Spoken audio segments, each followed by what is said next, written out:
Formula One moves away from Miami, bypasses Emilia-Romagna and comes for round 6 of the season at Monte Carlo. With the sad cancellation of the Emilia-Romagna Grand Prix, our thoughts and prayers are with everybody there with their terrible flooding. The Formula One circus respectfully cancelled the weekend, the correct decision. We move on now to 2 races in 2 weekends, Monaco and Spain before a 2-week break. Canada, then a 2-week break. Austria and Great Britain back-to-back before Hungary and Belgium take us to the summer break. Netherlands and Italy straight afterwards, followed then by Singapore, Japan, Qatar, United States as sprint races, Mexico, Brazil the last sprint race, and then Las Vegas and Abu Dhabi round out the season in November. In the Drivers' Championship, Max Verstappen leads by 14 points to Sergio Perez. Fernando Alonso is just now clear of Lewis Hamilton and Carlos Sainz. George Russell is sneaky up in that battle as well. Charles Leclerc only on 34 points. Lance Stroll, Lando Norris and Pierre Gasly round out the top 10. On the second page, it looks like Noah's Ark. 2 apiece for everybody as well. Nico Hulkenberg on 6, Bottas and Piastri on 4, 3 drivers on 2, that being Zhou, Tsunoda and Magnussen. Alexander Albon, the last driver with points. No points so far in their rookie years for Logan Sargent or Nick de Vries. In the Constructors' Championship, Red Bull lead the way by 122 points to Aston Martin. Mercedes are just behind them, but are clear of Ferrari, who are clear of both McLaren and Alpine, who have the same amount of points. Haas are 2 clear of Alfa Romeo, who are 4 clear of AlphaTauri. Williams, the last team, but does have 1 point to their name.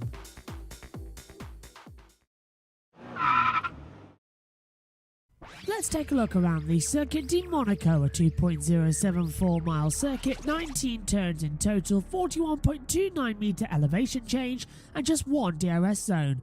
A fan and driver's favourite. The lap begins coming out of Anthony Nose on a curved start straight and out towards turn 1. 210 metres for you on the brakes into Saint-Devote. Up the hill at Beau Rivage towards Massenet. Keep the car sort of as best straight as you can for a light dab of the brakes into Massenet at the top of the hill. Then it's into Casino Square before avoiding the bump on the left-hand side of the track downhill into the Mirabeau hairpin down to 2nd gear. Control the throttle as you come around the Lowe's hairpin or Fairmont hairpin, whichever you prefer. 30 miles per hour, the slowest corner on the track. Portier 1 leads into Portier 2 as well before you can get open the throttle as you come down through the tunnel section.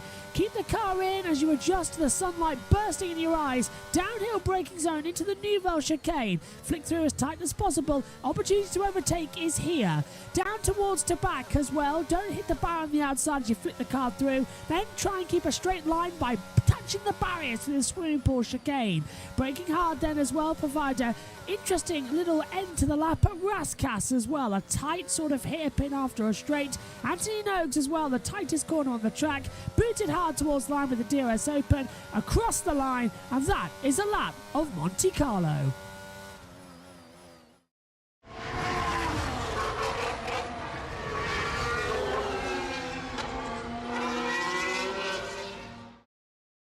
Hello everyone, we've just got some news about Aston Martin as well. David Croft in the commentary box, going straight through to him. Very nice collection of about the top-level engine engineers and Honda deal. and a plan for the future as well. And Martin had all the contacts with Honda, together with Lawrence Stroll, the chairman, the man who headed up the consortium that bought the team, and the involvement of Aramco as well, one of the sponsors of the team, and a company very much at the forefront of the new energy, the sustainable fuels in Formula One. They persuaded Honda that Silverstone was the place to be.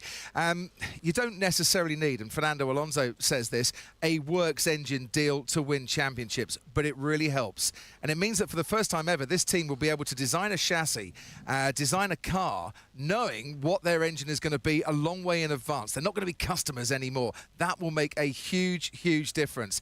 So well done, Martin Whitmarsh, but now the pressure is on for everyone at that team to deliver, certainly from 2026 onwards, but before that probably as well. I understand Aston Martin will be designing their gearboxes, doing their own hydraulics, so it's really exciting times with the new factory coming online. The wind tunnel to Aston Martin could be a real threat. They are this year already as well. Indeed they are. Right, let's welcome up to the commentary box then Synthel. It is back with us, as well as Omi, as our computers just take a few seconds to load in. Hello, Synth. Hello, Omi. And we'll start with you, Synth. What did you make of first practice? And we're here in Monaco on a Friday for the session. Hello. Yeah, hello. Well, I had to watch F1 during school, so it's a bit more difficult to follow, but still, the practice in Monaco is one of the best to look at. So it was still very exciting.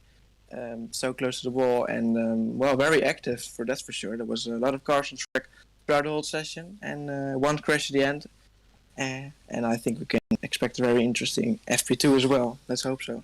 And bringing in as well, the session's going to end, by the way, at 1700 hours British time as well, so we're just getting that all set up. Apologies if we're glitching. We're trying to do several different streams at once, and it's just having a little bit of an effect on our systems up here in the commentary box. It'll quieten down once we get into the session. Omi's with us as well. And today, Omi has no camera, but hopefully that'll change soon as well, because he's going to get a camera operation with a new desk. So, hello, Omi. Welcome back up to the commentary box on the pit lane for the first session. Yep. Hello, Josh. Yes, and that is the plan. So you guys don't have to keep looking at my profile picture for too long. So, okay, well, I think that'll be good for you guys. And obviously, you'll find out how active I am while standing up. I will not be standing still. I will be moving around a lot. You might not even be able to see me for bits of it, but yeah. So I'm really excited to be here for FP2. And obviously in FP1, as Synthel said, a very active circuit it was. And it's going to be, I think, more active as well in FP2. So I'm looking forward to it. And this is going to be another exciting session. And, well, we're going to continue to get answers about our Mercedes. Well, has Mercedes made the right decision? And how are the upgrades going to look? As it's one of the most interesting parts of this weekend, even though we might not get the best of action on Sunday. I think there's a lot going on this week. And it's definitely very exciting to see what's going to happen. And it can kind of tell us what's going to happen also in the next few races as well, especially heading into Spain next weekend. Indeed, we've got a yellow flag currently out on the circuit, so we don't know what's brought that out at the moment, as now I figured out why I was so low on a handheld mic. So there's a yellow flag that we're just seeing to settle and circulate. We're just going to do a quick because our OBS graphics had a little bit of a glitch, so we've reset those, and hopefully we're going to be into it as well. Our second session is coming up shortly here. Just a question about this morning. Into the first half of this practice session as well, Omi. Hulkenberg touching the wall, having a few issues out there as well. Then also followed in by, we saw accidents again in the last sector. Drivers just keep touching the wall. Alexander Albon as well. Don't think he's going to be out in this session with the amount of damage he's done at the front suspension. Is it a risk that if we're going to see more crashes in this second session, it's going to throw away more people? Yeah, I think a lot of teams are taking those risks, pushing right to the wall. We've been seeing a lot of crashing this weekend so far, and all the teams trying to push to the limit, trying to figure out what car they've got underneath them. So it's going to be very exciting, but I'm hoping that we don't get too many more crashes. But okay, well, it's going to be interesting, but here we go. We're getting the timings for the rest of this weekend. Very quick whiz through the details for the rest of the weekend here on Sky Sports. The F1 show returns from 5:15 with Natalie. On Saturday, it's 11:15 for the third practice session, 2:15 for qualifying on Sunday, 12:30 for race start at 2 o'clock, and the podcast will wrap things up.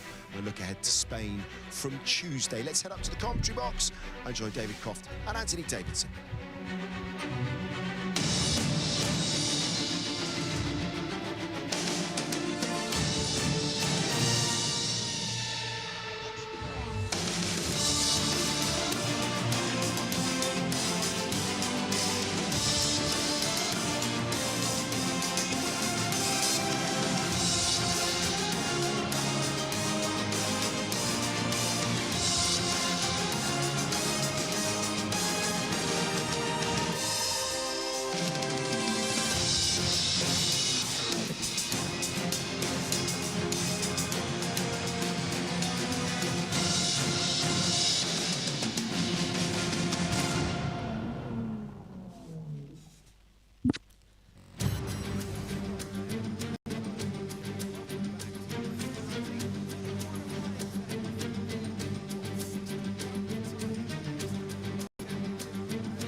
It's the second practice session for the 2023 Monaco Grand Prix here on the Côte d'Azur as well. Welcome to Monaco.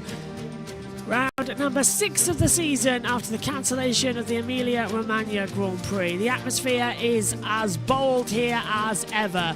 Full throttle for 44.79% of the lap time. That record here is at a 110.116. Top speed 179.5 miles per hour as well. That's kilometres an hour, 289 coming through as well into the braking zones. Real fast runs as well throughout this segment as well. We're going to see a very interesting session.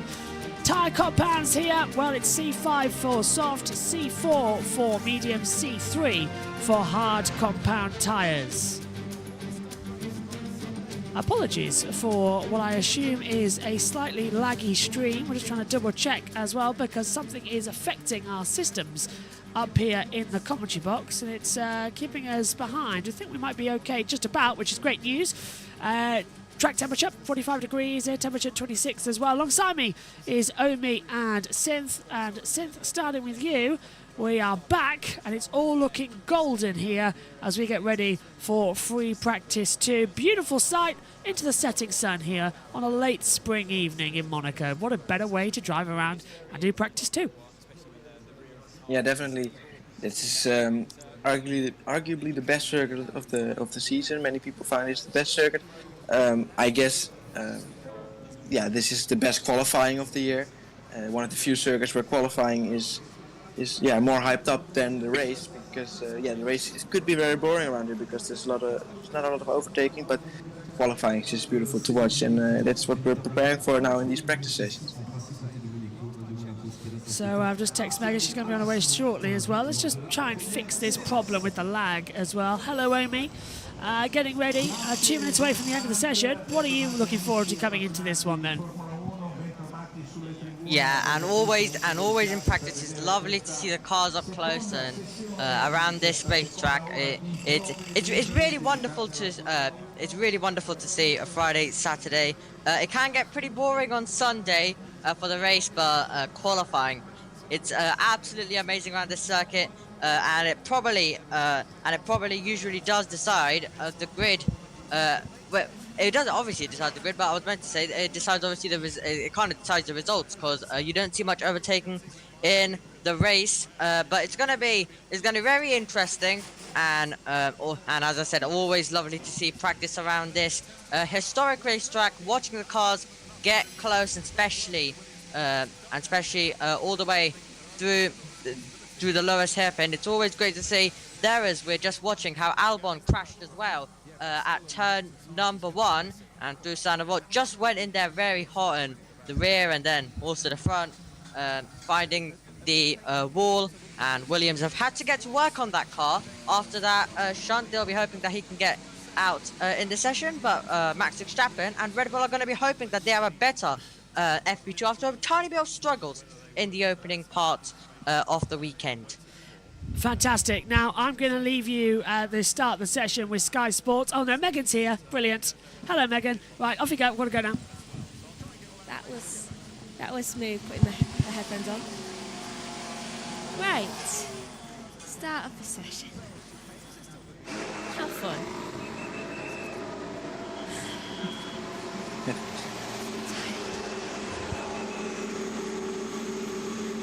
All lining up. It's loud.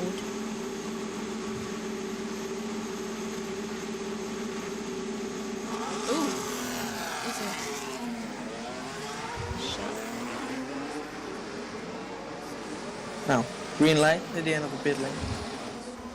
So I wonder if Albon can get out on track this session. I really hope he does, but I think there's a bit too much damage on his Williams. Hopefully, let's just hope that Leclerc doesn't crash. Well, Arthur Leclerc done it for the team. I think he's done it for the Leclercs in the F2 qualifying. So it's good news for me as a Ferrari fan. Yeah. At least it's still good news. There he is. I think the Leclerc curse has continued, I guess, but it's Arthur Leclerc this time out. Let's hope it just stays at that for Charles Leclerc's sake. Yeah. that was close to a wall there for George Russell.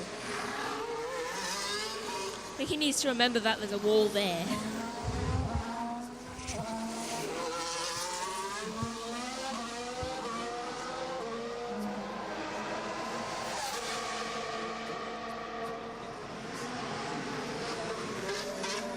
What do you guys think about the McLaren livery? I think it reminds me a bit of an ice cream for some reason. Yeah, it's good. It also reminds me of like the 1990s for some reason. I don't know why. Yeah, well, the middle part, of course, I think is from the older McLaren, the F1. Of course, it's the Triple Crown livery they're using now. So because they're taking part in every series, the Indy 500 also taking place this weekend. So I think the front is black for the Le Mans series. When McLaren won the Le Mans 24 hour. I don't know when that was exactly, but that was the colors they drove in. And the Formula One was with who I think it was Prost who won in the older McLaren, and they've used that livery for the middle part. That's the white, I think, or I'm mixing them up. I'm not too sure. And the rear is orange from when they drove with when they won the Indy 500 at McLaren. I think it looks good. It does. Yeah, and of course they used the golf livery. Hello. Was it 2 years ago or was it last year? Not too sure. Last year, sure. Golf livery was 2021, I think. Is it really Yeah. that long? Yeah, not long ago You since. can have your headphones back now. I get to do the cool transition thing. Thank you, go on then. So, Megan will put the headphones on Bye, me. Megan. I'll handle that, so bye-bye. Bye bye. We'll see. Hey. Oh, Megan, take this in, that's needed, thank you. Yes, thank you, Megan. So, IndyCar is on. A nice little switch around there with commentators, with sharing a headset. Russell's out on the track then, as we got our first time from Bottas at a 1:16.714 as well. The green light has gone on. The circuit is underway, so we are go for this session. And so far, guys, as we saw in practice one this morning, everyone heading straight out there because they don't want to miss any of the conditions in case a red flag comes out later. Yeah, just in the pits, Norris and Albon now. Albon, I think we know why. Not too sure what's happened with with Norris. Yeah. Maybe got an issue or just maybe waiting a little bit longer. Fingers crossed we're going to see an interesting situation. And Omi as well, with Hamilton at the moment now top 1:15.735. Mercedes upgrade seems to be working well. Are they going to be attempting, do you think, proper race runs in this session, or are we just going to see qualifying data from them? Are you talking about Mercedes? Didn't get to hear the beginning. Yes, I'm talking about Mercedes, Yeah, so it'll be interesting. Mercedes have a lot of stuff to do. They're going to be quite busy on the circuit. Mercedes having to obviously sort out all of their upgrades and see if they're working. And obviously, I don't think they should make the decision fully based on Monaco, as it isn't really usually.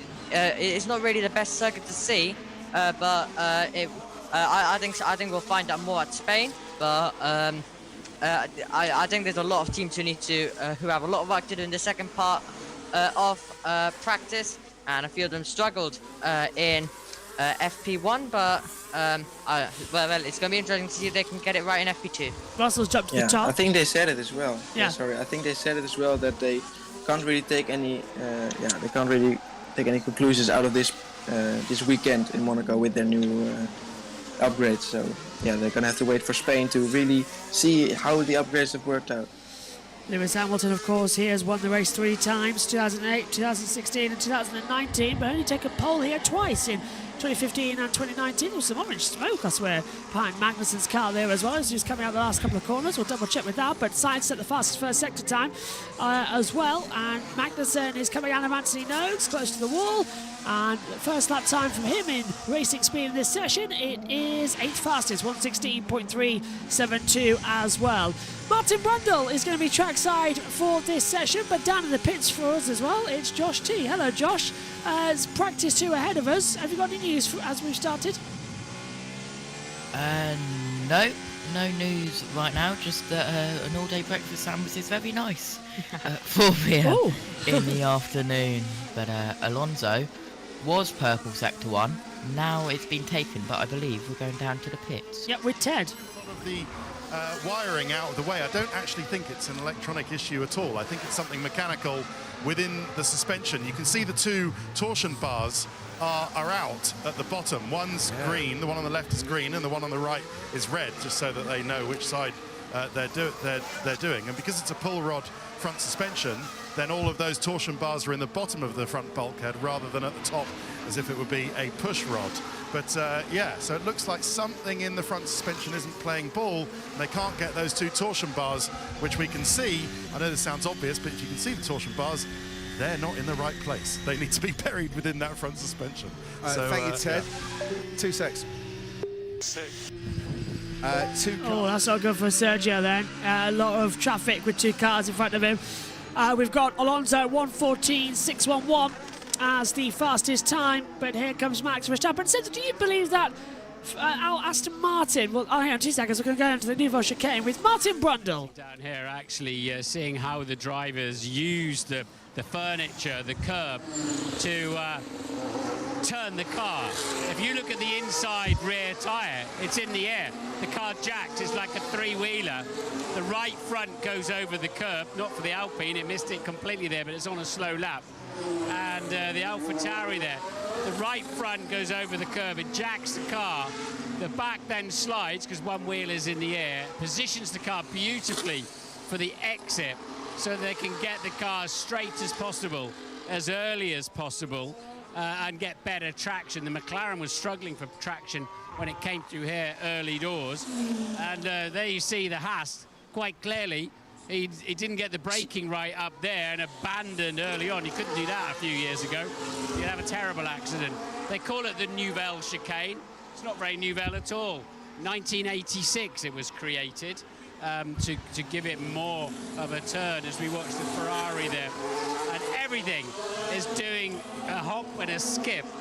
And the drivers that can get that really right, just absolutely peachy and stay off the yellow curb and just use the red and white curb to skip the back end of the car around, because you spend a long time in a slow corner like this. You know, the hero corners are the super high speed ones we talk about, 130R, whatever, Cops Corner, Stowe Corner.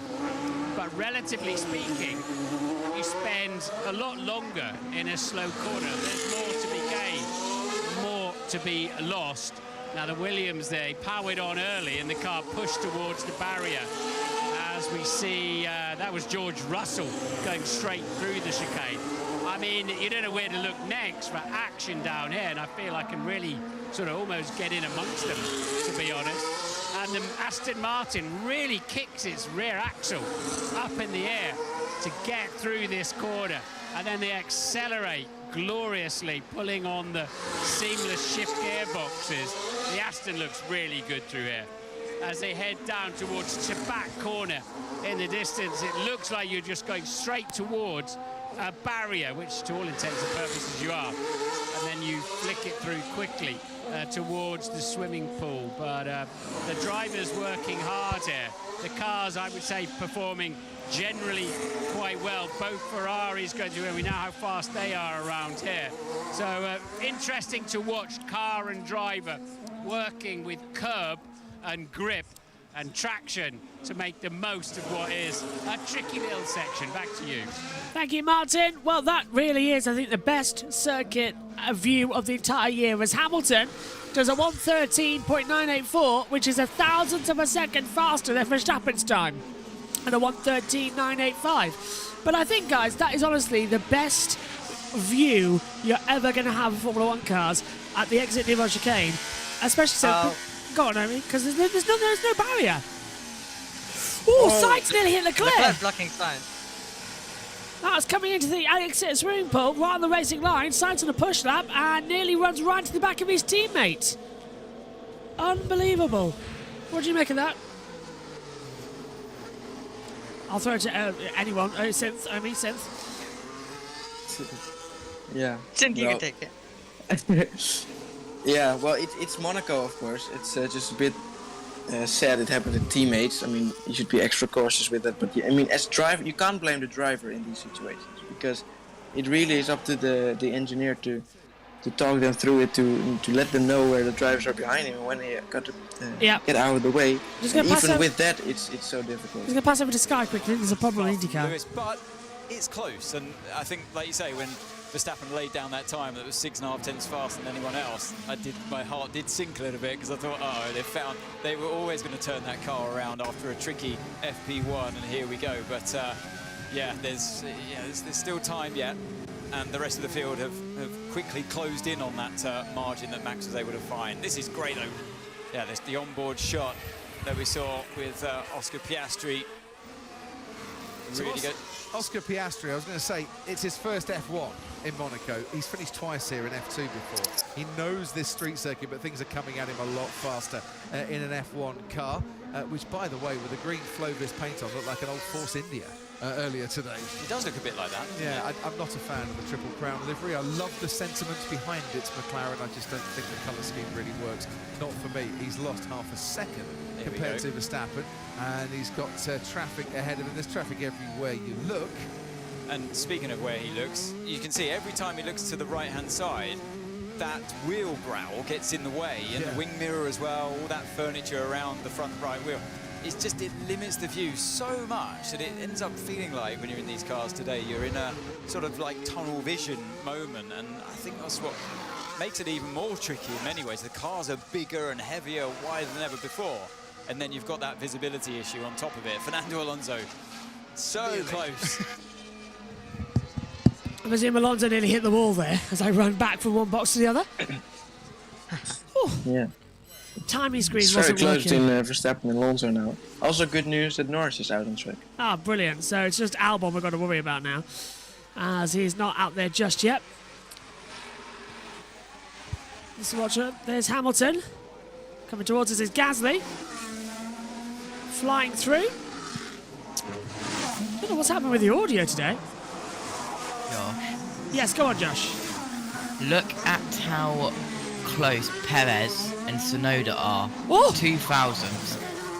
Look how close De Vries and Bottas are. 2000s. Look at Piastri. Look how close Sargent and Hulkenberg are together. 2000s. Look at Sargent and Zhou. 6,000s between them as well. 15,000s between Alonso and Verstappen. 96 between Verstappen and Sainz. But that's quite a lot. 3 pairs which are 2000ths of a second between each other, and Alonso only 15,000ths. Josh, off Verstappen. IndyCarLive.com has the IndyCar, but apparently we've gone yellow. Could you please see why? So, yeah, IndyCar Live. I'm on it. Thank you. So, our second caution of the day already. Is it someone in the wall or is it just damage? Just damage, I think. First caution was for fuel in pit lane. Right, and second caution? Unknown. Right, so if you can't see anything on the track, then it must be something else that they've waved off. They're only 15 minutes in. It's a 2-hour session, by the way, on Carb Day. IndyCar Radio are taking you through the first... inspection. Okay, that's good. IndyCar Radio... No doubt after the fuel. IndyCar Radio are taking you through the first hour of the Carb Day. Ourselves here on the team are going to be taking you through the last hour as well, when everyone's going to be out there properly running. So we're on a sort of a very quick on and off with the FP2. So as soon as the session is over, we are off air quickly while we go over to IndyCar and sync up there. We're hoping that there's a track inspection at the same time, we've been told, before the hour run. As look how close, actually, Synth Norris is getting towards the barriers. He's starting to push on this opening lap time. Yeah, you love to see it, of course, around Monaco with this livery. I love it, but the opinions are different with this livery.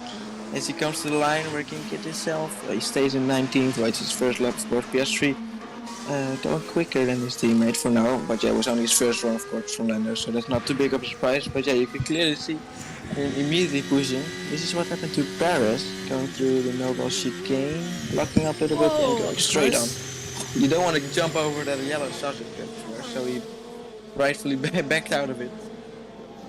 Just having a look here on our data screens up in the commentary box to have a look where the yellow flags are. And apparently there was something out there.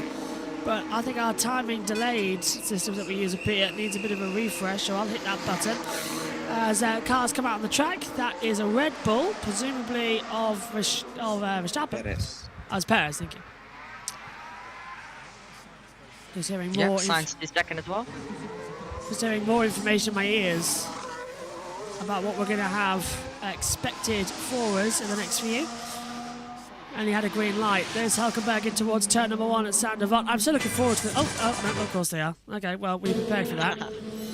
We're prepared for that these days. With the boards. Yeah. Yeah, it's Perez coming out of the pit lane as sent third as well. So, anybody want to have... Is it still laggy for people on the YouTube stream? Everybody watching on YouTube, is the stream still lagging? Or has it calmed down a little bit? As they fly through. Driver tracker's lagging a little bit. Ah, that's lagging for me though. That's because the data on this circuit always lags. So that's fine. Ah, thank you. It's good. Because when we did the transition, it looked like it was lagging like crazy. So, Verstappen, 113.567. Sainz, 113.808. Alonso, 113.872. I'll tell you what though, Josh, I'm very happy that there's another hour to cover of Carb Day after this, because that means that we actually get a decent running and not just 20 minutes or so running around. Yeah, definitely. I'll tell you what though, I'll come to you on this one, Synth. I've gone for Venus VK as my picker winner. Starts second on the grid for the 500. I presume he's yours too? Well, it would surprise you, but this time I am going for VK as my pick winner. Aha! Yeah. What? It's like that Bernie Sanders meme, isn't it? Once again, I am asking for your donations. Yeah, well, now he's starting from second. Why wouldn't I go for it? And last time at the Indy 500, he was doing such a good job as well. Of course, last time he was in the lead. Yeah. Until he crashed. Let's hope that ends a bit different this time out. So, well, I'm gonna hope he's gonna win. But yeah, I'm just hoping we're gonna get a good race to start off. Just watching now, on boards as well with the McLarens. We're just watching as Max Verstappen, you're hearing, fly by. Now, Verstappen and Alonso in terms of track differential is looking quite strong, because Alonso has the key parts, turn 1, all the way through Casino Square into Mirabeau, and then on the straights, obviously, Verstappen is faster, but in the slower corners, Alonso's faster, and that's key because Monaco has more slow corners than straights. So Alonso, if he does qualify in front, will be faster into the straights, and then Verstappen can't get past. So we've got a real battle on our hands here, with the wet race as well. I think it's going to be fantastic. It's going to be thrilling. We already know it. I'm expecting a few safety cars on race day as well, so that's going to be the. So if we do get safety cars, that might spice it up a bit. But it's going to be a great weekend of action. I don't know though if it's drive for the F1 then. I can't really guarantee that, but we know the Indy 500 is going to definitely provide us with a lot of action, and F2 and F3 it's kind of expected as well. And obviously, let's not forget to mention the Porsche Super Cup, which we are covering the races here on JB Motorsports as well for this season. Yeah, people have been bugging me for years. Why aren't you covering Porsche Super Cup? Why aren't you doing this? Because it does clash, but this year's schedule doesn't clash that often. And now we've got more members on the team. It means I can miss the races that clash. So we can always cover it to you. As Verstappen does a 113.312 and goes fastest overall on the boards as well. 40 minutes to go then. In this session, replay of one of the Red Bulls coming out of the pit lane. This must be this is Perez. Oh, is this what we already saw? Oh, again, going straight on. Oh, it's a Haas, I think. Was it close Whoa, to yeah. Ferrari of Sainz? Yeah, going straight on. Yeah. So it's Perez Ferrari looking and up, Haas. but look at the Haas coming up through the inside. Let's see the sides. Here's the Haas. I don't know what secret it is. Let's open one more. Just look at the Haas, just straight that's through. Hülkenberg. Looking outside the truck. Yeah, here's Hulk. I think this is Hülkenberg, yeah. Yeah. Oh. He's ended up in those barriers before down at the back. You don't want to do it again. Leclerc to fourth as well. Just been told by Upright Fossil that it's Dale Jr. and Danica providing colour commentary for Carb Day. So no Townsend Bell or James Hinchcliffe. That's interesting. Dale doesn't sound comfortable yet. Yeah, well, Dale's NASCAR. I don't know why NBC drag him on for IndyCar. Dale is a NASCAR driver, not Indy, so I don't know why he's there. Really don't get it.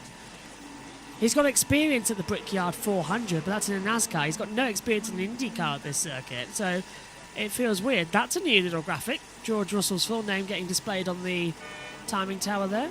I just noticed. That was interesting. There's Hamilton in 7th.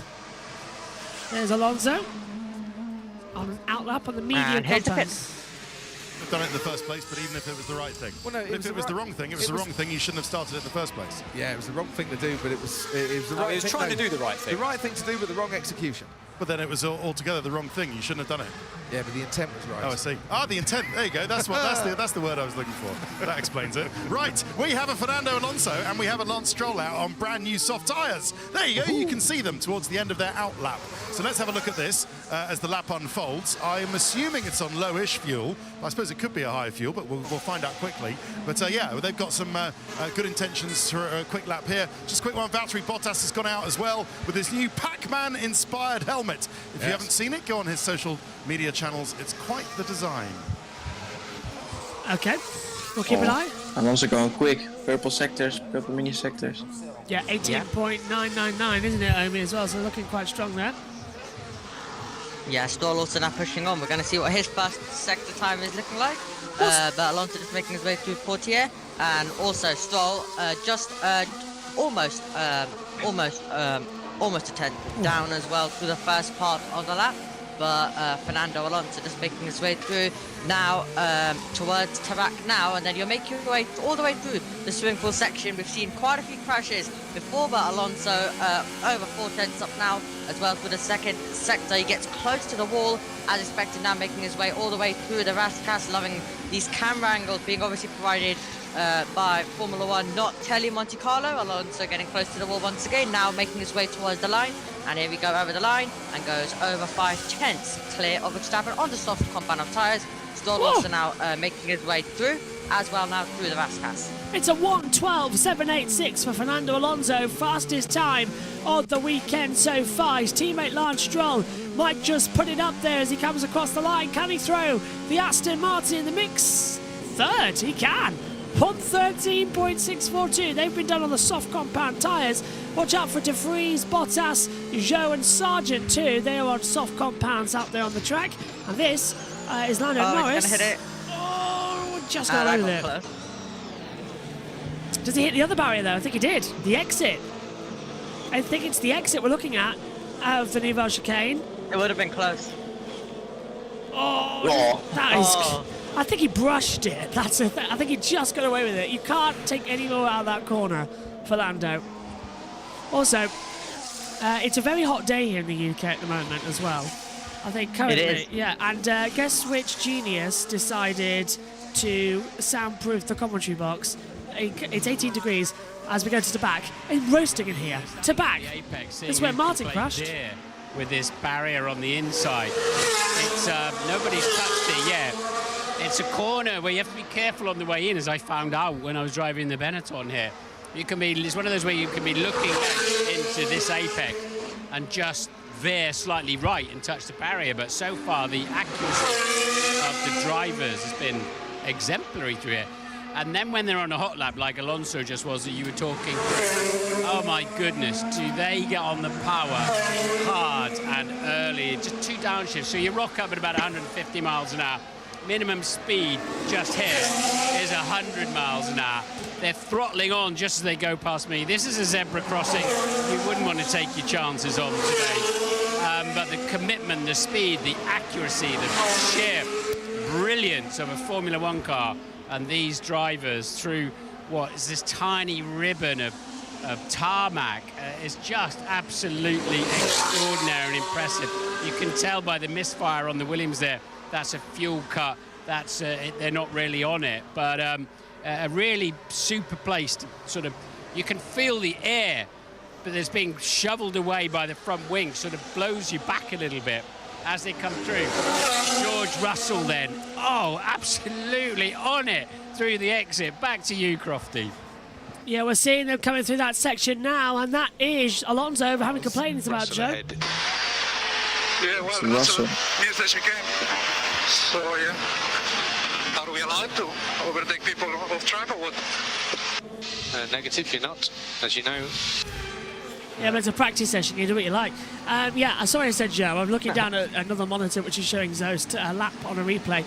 Yeah, so looking good there as well as they can flying through. No time set yet for Alexander Albon, but I would love, guys, to stand here at Monaco like Martin is, as we've got a yellow flag out on the track briefly. It's gone in now in Sector 2, so someone might have run wide at Le Las Cases. But I would love it, absolutely love it, to stay on that track and see what it can be like. Oh, Ocon up into second. Oh, wow. Yeah, he said the fastest second sector as well.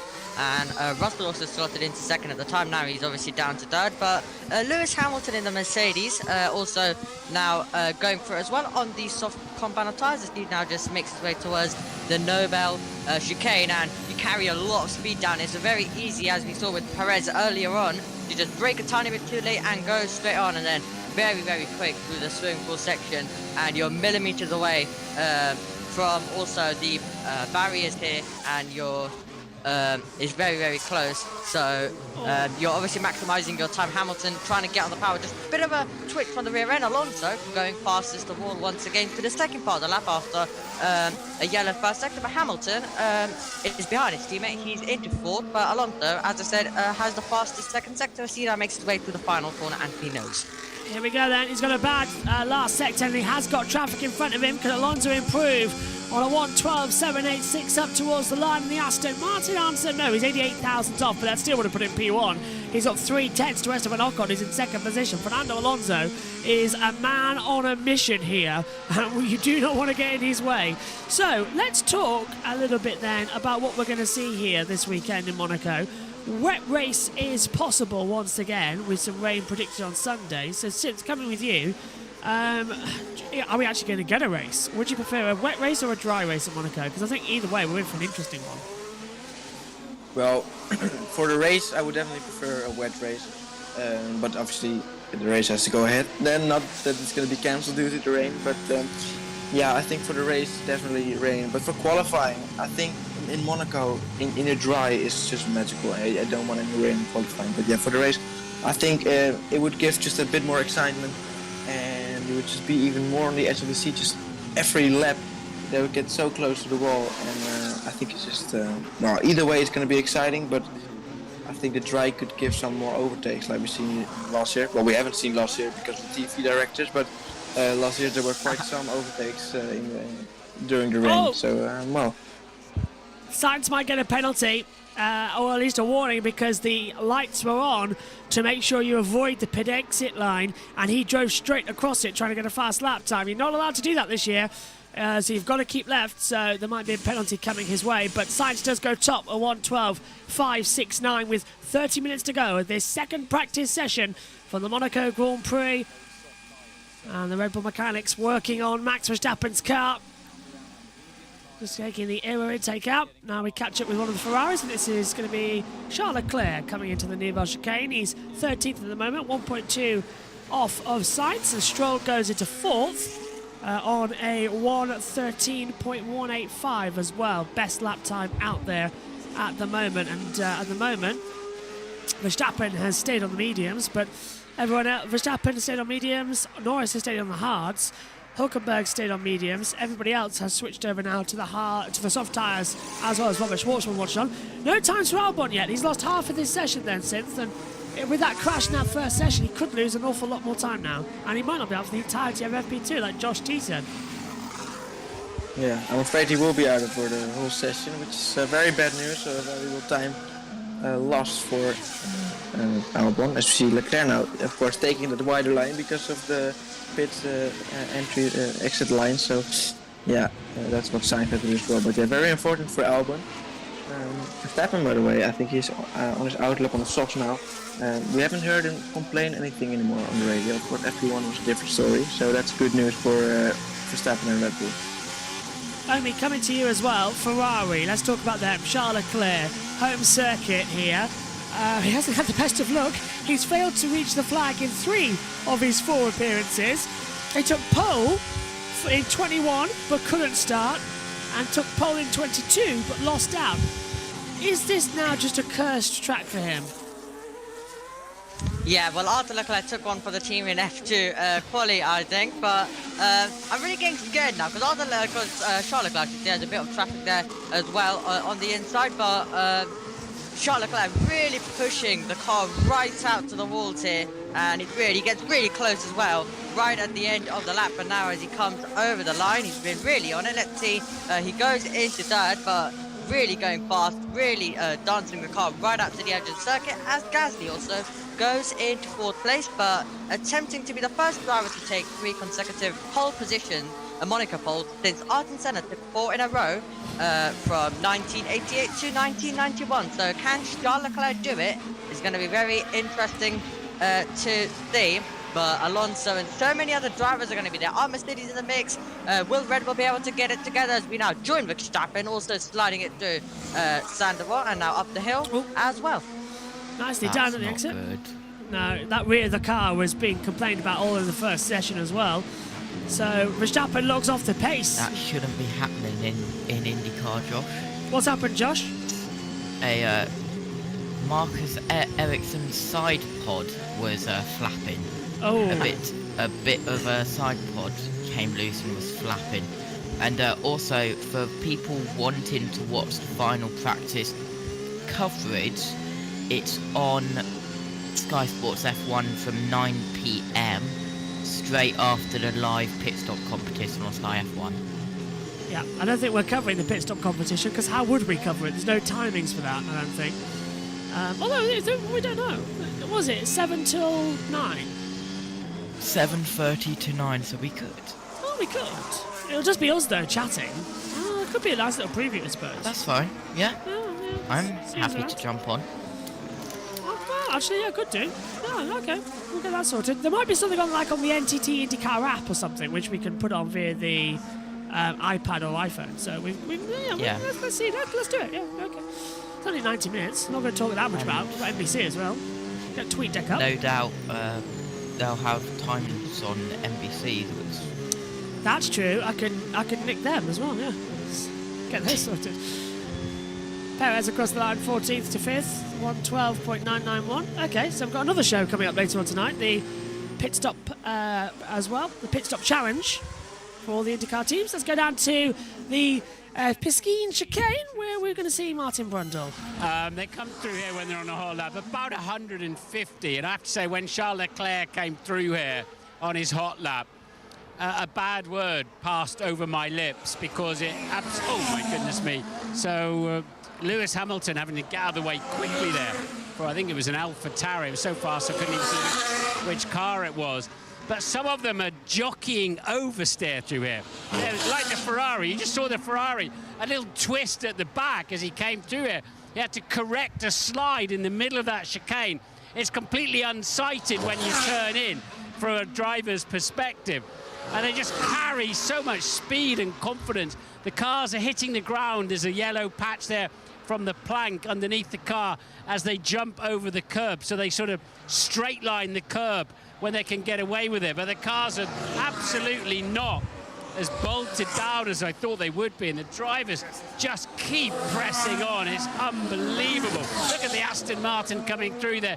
White flags everywhere to tell cars there's slow cars ahead. They put so much trust into each other. It's absolutely extraordinary. And what is a tiny straight, there's little more than the length of a swimming pool. That's why it's called the swimming pool section, La Piscine. And well, it's absolutely extraordinary standing here. That's probably the only place I've stood today that makes me feel slightly nervous, if I'm honest. So Lee and I will get out of here and hand this back to you. Well done, Martin. Very close there as well. Out on the circuit, they are flying through. with 25 minutes to go of this session. It's Sainz, Alonso, Verstappen, Leclerc and Norris, the top 5, as Alexander Albon gets himself buckled into the Williams as well. Looks like he's going to get some running after all. Rear wing in this session. I don't know if that's going to be a consequence for the rest of the weekend. I'll pick that up on Saturday morning, but great work by the mechanics. It has taken most of the session, well, half of it at least, but Alex Albon's car is fixed and he's about to go out onto the track. Are they going to be doing qualifying simulation? Yeah, they're going to do, I think, half the session with race, half the session with quali. Hamilton is blocking Sainz right in the middle of the track, and that's not going to be good. Oh, sorry, Charles Leclerc. What have you spotted? Who said, oh, I think it was you, Josh. Oh, 2 seconds. Black flag in IndyCar. Leclerc? For Ryan Hunter-Reay. Okay, we've had no radio for Leclerc for some reason. So if we can check that. Copy, we check again and I will come back to you. So something's not right for Leclerc there. Black flag for Hunter-Reay in IndyCar? Yes.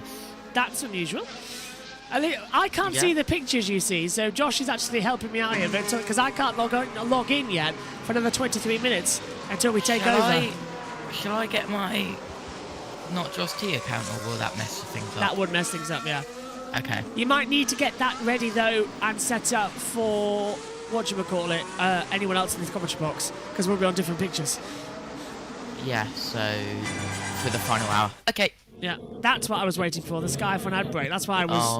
work on that. Yeah, that's why I was sort of going silent a few moments ago, but then the Clears radio came in. What were you saying since before we had to throw down to Charles? Can't remember, to be honest. No worries. Probably about Albon, that he's going to be back out on track. Hopefully. It's still in the pits for now, but... he was getting in the car, so he's going to get around 20 minutes of running, and then, yeah, I guess they're going to be doing some quali runs. I mean, this is the most important practice session usually, FP2, because that's going to be the most representative to the track. The track temperatures and stuff for tomorrow and Sunday, because it's at the same time as qualifying, at the same time as the race, so. This is usually the most important practice session as Verstappen goes into P1. 1:12.462, the fastest time we've seen this weekend, then goes to Max Verstappen. He's done 5 laps on the soft compound tyre out there. I want to get your thoughts actually, Synth, on the F3 and F2 quali. I don't know if you've seen or heard of any of it as well, but F3 in Monaco, that's going to be chaos, isn't it? Yeah, I think so. I haven't really been able to follow it very much, but I did see there were quite some incidents as well with Formula 2, and it's going to be so chaos with 30 cars. I mean, I remember the Freka, the Formula Regional race here, was also around 30 cars, and, well, it wasn't too bad, and it started, of course, with the car upside down, which is never a good sign. But, further than that, it was okay, but, well, with the Formula 3, I mean, for some reason, Formula Regional that year kept it very clean most of the time. Formula 3 might be a little bit different, so I'm a little bit scared for that race. Let's hope they get out of it all in one piece. Just trying to see how I can turn off the sectors as well in terms of the topics, because I don't want to see it. So I can't turn that off on the data screen up here in the commentary box. Oh, yes, I have. Hey, there we go. Because it was really annoying me because it was interfering with the track data as they come through. So, Ferrari watching on with Frederic Vasseur as well. Up in the Ferrari team wall as well, because here in Monaco the pit wall is up in the air. And this is one of the Ferraris of Carlos Sainz into the braking zone for the Nürburgring chicane. And just goes straight on. Yeah. Team radio coming up as well from Fernando Alonso. He's got blocked again, of course. Well, not necessarily blocked, but it was just a lot of traffic. Really distracted him. They don't like it, we don't like it. We want to see some clean running, not this running. So they're going to have to fix that in a hurry as they fly through for the remainder of this session. How long's left on the clock? 20 minutes in this one. So we're going to head back over to Sky F1 shortly in around about 35 to 40 seconds. As the action continues on. 19:30 left on the clock at the moment. Albon is not left the pit lane just yet as well. Local time, by the way. in Monaco is 5:40. Over here in the UK, it is 4:40. And what's UTC? Which one's that timing? Because that says it's 3:40. I don't know what UTC is. Universal. Universal time, okay. See, that's the little thing we've got up here on our timing screens. That's the amount of detail. You can see the T feed, I can see the T feed. But and what's happening here with Alonso? Got blocks. On his hot lap. I'm speechless with these guys. Me too. Oh, Fernando getting very heated, isn't he, Omi? Oh, there's Hamilton. Yeah, yep. Sectors, it's 800s sector 1 at 2.5 in the middle, and 300s sector final. Damn, the car won't go much quicker. So the joy that the morning session had has now turned to a low, with Hamilton 5/10 off the pace as Leclerc is flirting with the barriers to getting close with Verstappen. Do continue, Omi. Yeah, Charles Leclerc getting once again very close, and he's scaring me every single time he takes a corner around this racetrack, but he goes to second position. Anyway, I have a question for you both. What's your thoughts on all of the Formula E Jack Nicholls stuff going on? Well, for me personally, I'm very, very upset to see him leave. I think he's a fantastic commentator. He's a fantastic person as well.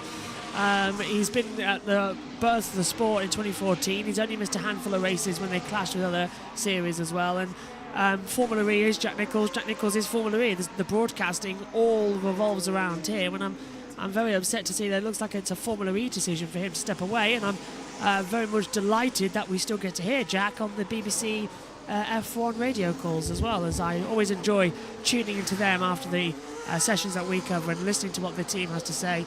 As well, with a very great friend of mine, of course, Jenny Gow, being involved in that. Got a yellow. Yeah, it was a Formula E's decision, unfortunately.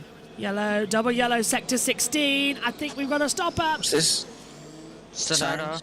Sainz is, I think, in the That's wall. the second swimming pool chicane. Yeah, Sainz is surely in the wall there. I think it's Sainz. It's Sainz. Yeah. Exit of Piscine. Van der Waal, there he is. Red flag. Swimming pool line. Obviously. And it's exactly... Well, we all know how this happened. Yeah. Tech both damaged. Oh, yeah, that's kind of early. So we've got a red flag in this second practice session in Monaco as Carlos Sainz has put it in the wall at La Piscine chicane. I presume, in a slightly more sweary word, he's going to be that furious as well as he comes through. Red flag is out. And the photographer is getting some great shots there as well. You'll see that on the side of Motorsport Images later on. Oh, you just have I think we all know how this one happened. Yeah. Yeah. Jumped over the curb.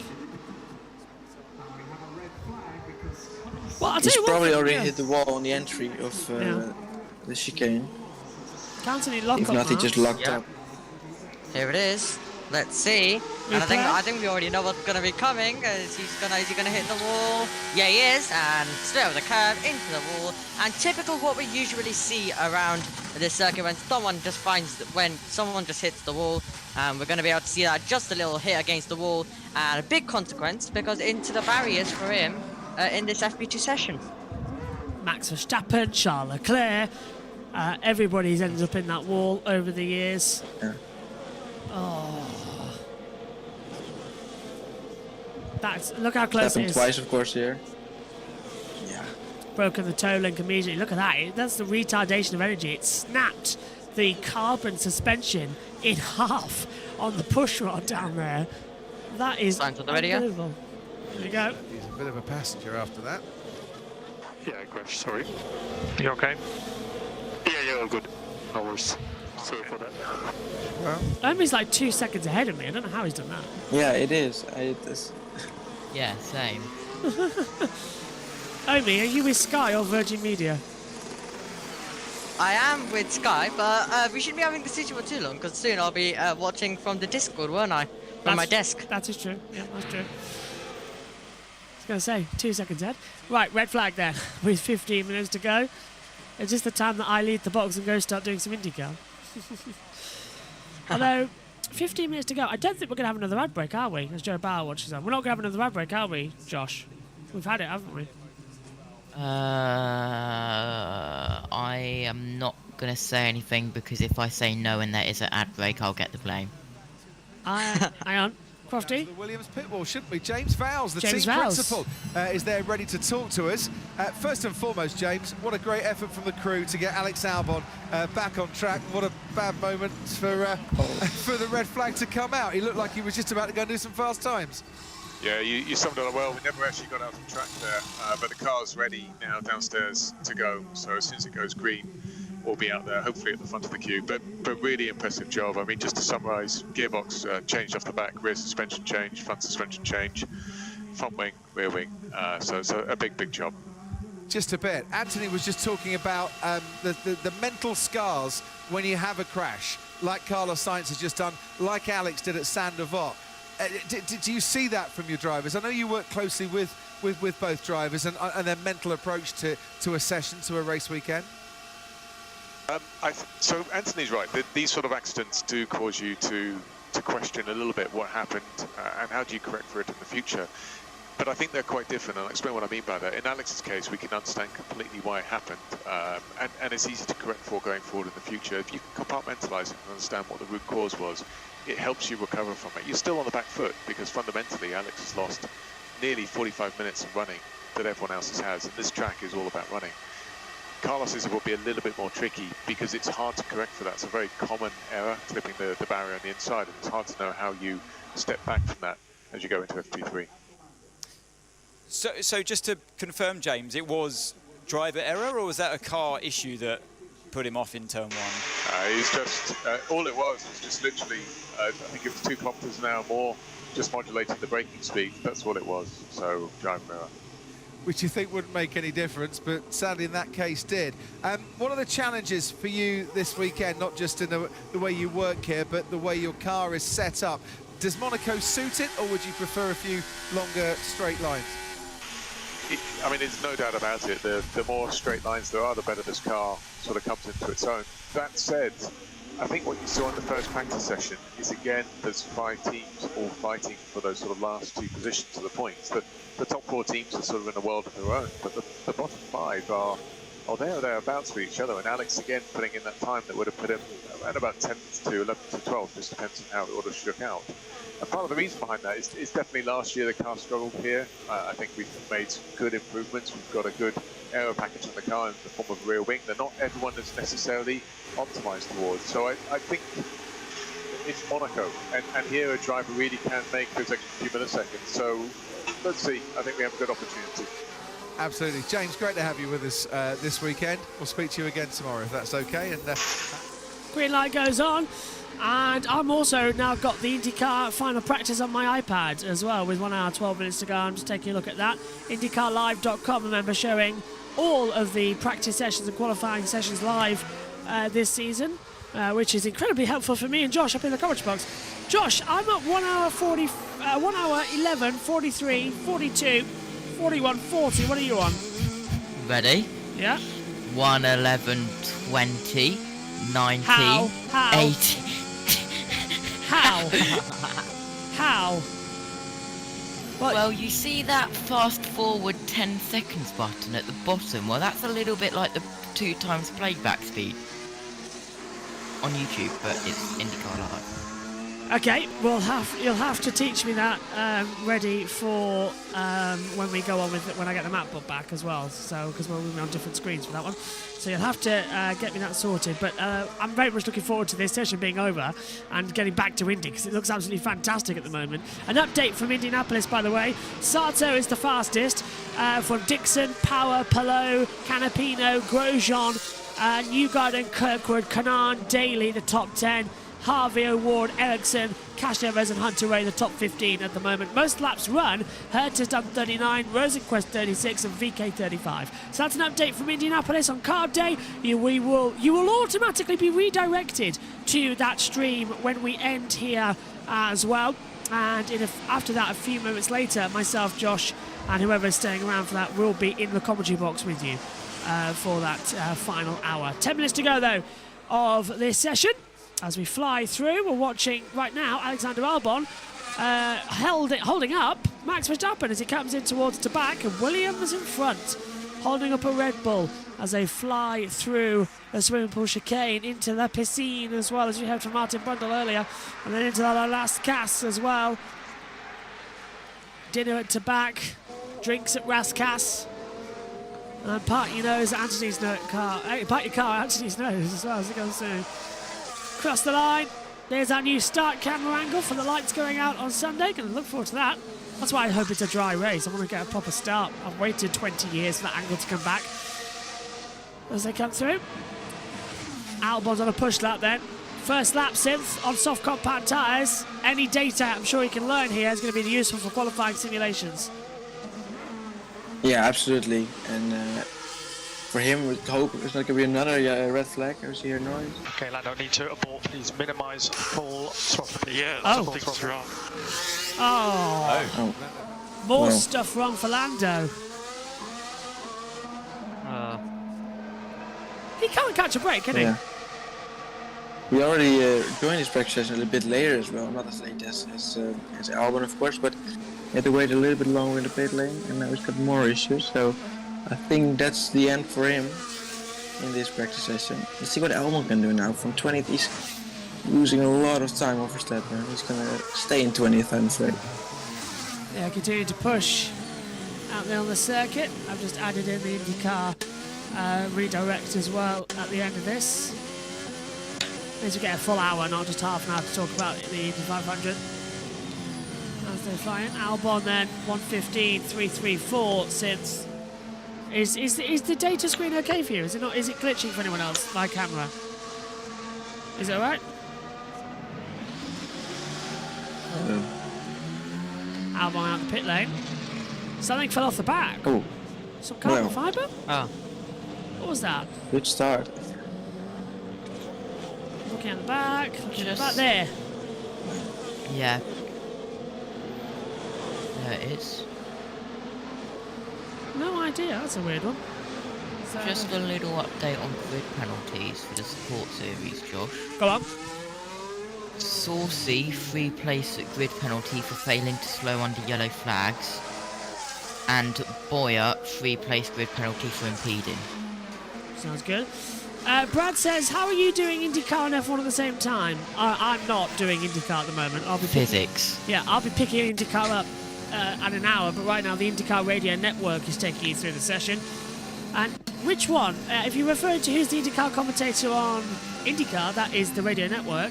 If you're referring to on here, we've got Synthel, we've got Omi, and Josh is in the pit lane as well. Omi's not new. He's been here since round 2.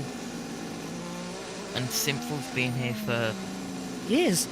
how long? Yeah, well, not years, but I can't remember the first time, really. I've got to know you since Bahrain 2020. I know that very well. Yeah. It yeah. might But, be. Hamilton. Oh, we nearly sorry, touched the yeah. wall. It's nearly 3 years, I think. It must be nearly 3 years. Yeah. Yeah, I can't remember. It's maybe because since you've only had your camera on for like Yeah. since Abu Dhabi. Yeah, that's it. Yeah. Yeah, that's been newer, but I think 2021 surely added a few practice sessions, right? Yeah, defo in 2021 your practice sessions. Because Josh was on I'm in not sure if I did something. I don't think so I did it has something been in the end. years. Yeah, it has been years. Yeah. Time And it- flies. And even in 2020, you were on the YouTube commentator. Yeah. It's been a long time. Yeah. I've been 2020 here as well. for 2 years in June. That's crazy. Well, we've got Sinsel on the cam. Omi is in the grey box at the bottom, but he'll have his camera on. Omi is basically as well. He'll have his camera on maybe tomorrow, maybe Sunday. Definitely Sunday though, because you've got your equipment coming. And Josh has been relegated away from the stream and into the pit lane. We've sent him down Cry. to the pits. Yeah. Sad. Yeah. Well, back where I started. Well, yeah, but only because Back in the pit lane. Only because we've got such a big team now. I try and rotate everybody Yeah. around in the pool for the comment. I think I've done quite well this weekend, to be fair, with getting everyone around and making sure everyone's on a couple of sessions as well. Because you've also got to add in the supports. Next weekend, though, it's a right think- pile of laughs. I think Brad's talking about Simple, saying he sounds Welsh. Simple's Dutch, not Welsh. I sound Welsh. Wow. No, definitely Dutch. Could be Yeah. We haven't got George Morgan, have we? How is Josh in the pit lane? It sounds like he's almost at 100. Well, he is, but we call it the pit lane because he's got all his data. So it's like he's in the pit lane. We just relegate them to the side. Yeah. So they become our pit reporters. So they spot anything from the pit lane channel or anything like that. They come up and tell us. Inside. Yeah. But then Josh is back up in the commentary box with us in qualifying, I want to say? Qualifying. Yep, qualifying. And the race. Yeah. Carb day after this, then pit lane comp, and then Indy 500. Yeah. And then Synth's back with us for the F3 and F2 races. Omi's with us for Porsche Super Cup and the F3 and F2 sprint races. Richie's back with us for the F2 and F3 feature. And Jess is with us for Practice 3 qualifying and the Indy 500. And then Megan joins us with the Indy 500 as well. And I'm in the pits for the F1. Yes, and I think Adam said... no doubt. Yeah, I think Adam said as well about he might drop in for the 500. So, yeah. How that's going to work, I don't know. I will be listening to you guys with the Indy 500. Hop in if you No want to doubt chat. I'll be in like the F2 sprint feats or F3 sprint feats in the Porsche race. In the pit lane, yeah. Basically, if you can't... Yeah, go on. Yeah, I didn't know you guys were doing the Porsche, but I can join you as well, but I really don't know any names in the Porsche. But it's funny you guys do it as well now this season. Yeah, a lot of people asked for it, so we sort of said okay. But I won't be at every one, so that's why we've got others coming in to take over. That's probably Omi would take it. Like Josh is taking the touring car quali. If I can't do a Porsche, Omi will take it. Because I presume maybe you've got OBS, haven't you? Yes, and with my new PC I should be able to stream as well. Fantastic. See? Whole new team getting ready. Least competitive motorsport in 2023. All you need to know about F1 2023 is Max Verstappen will win the race every week. Could do. Probably. Definitely. But it's been a zigzag because technically Perez should have won last weekend in Imola, but it got cancelled. Does that mean Verstappen's going to do a double, or does that mean that Perez is going to win here? Either way, it's going to get confusing. Alonso's going to win. That's just. Yes, that's true. Because of the cancellation, it's now going to be confused, and someone else has to win. That's true, and it's time. We'll have an Aston Martin on the podium as well. I can't wait for this. It's going to be such a great one as well. This talk about Perez will fade away very quickly. Yeah. 2 minutes to go here in the practice session. Timing tower's confusing me. Incident involving Sonoda has been noted by the stewards for speeding in the pit lane. Now, 9 times out of 10, that is going to be a fine for Yuki Tsunoda, because he probably would have. So he'll probably say now investigated after the race. You can probably see it flashing up on the race control chat at the bottom as well, so that's going to be fun. We'll send Josh to investigate some race control messages throughout the session. So it's flashed up on our screen, actually. So, considering we want a quick off to get to IndyCar as well, to take over from the IndyCar Radio Network, what has everybody made of the second practice session? I'll start with you, Synth. What's taken your surprise? I mean, it hasn't really been too much surprises. I think we can be surprised with Norris being in P5 at the moment. But then you've got PS3 being in 18th, so maybe it's not really the actual McLaren speed, but maybe this new livery does get them a good result finally. They will need that because they've struggled this year. But furthermore, it looks a little bit like you could expect for a practice session with the Red Bulls, Ferraris and the Aston Martins pretty high up. Mercedes a bit more down this time out. Look at that stat. On this day in 2002, David Coulthard won the Monaco Grand Prix for McLaren just 1 second ahead of Michael Schumacher. That's an amazing stat considering a year earlier Coulthard started on pole position and stalled it on the grid. Alonso! Blimey, nearly touching the wall. Heart stopper for Fernando. That's a beautiful drift though. Big moment.